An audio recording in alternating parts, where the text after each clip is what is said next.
Rajarampuri police ठाण्याच्या हद्दीत एका बांगड्यांचा व्यवसाय करणाऱ्या फिर्यादीस दिनांक 28 मे 2025 रोजी बनावट पोलीस असल्याची बतावणी करून 3 अज्ञात इसमांनी लुटलं। फिर्यादी बांगड्या व कटलरी साहित्य खरेदी करून गावाकडे बसण्यासाठी थांबले असताना मोपेडवर आलेल्या तिघांनी त्यांना अडवून पोलीस असल्याचं सांगितलं। त्यानंतर त्यांच्याकडील 7,000 रुपये रोख रक्कम घेऊन मारहाणीची भीती दाखवून ते तिघे फरार झाले।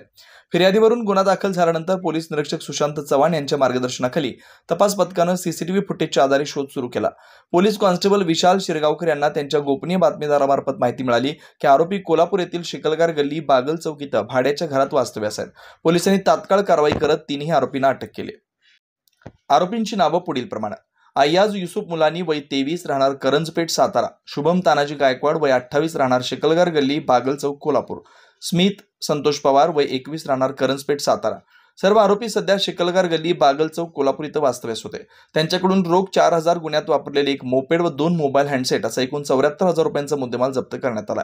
या यशस्वी कारवाईसाठी पोलीस अधीक्षक माननीय योगेश कुमार गुप्ता, अप्पर पोलीस अधीक्षक माननीय निकेश साटमोळे, माननीय धीरज कुमार बचनू व विभागीय पोलीस अधिकारी माननीय बजित टिशके यांचं विशेष मार्गदर्शन लाभलं।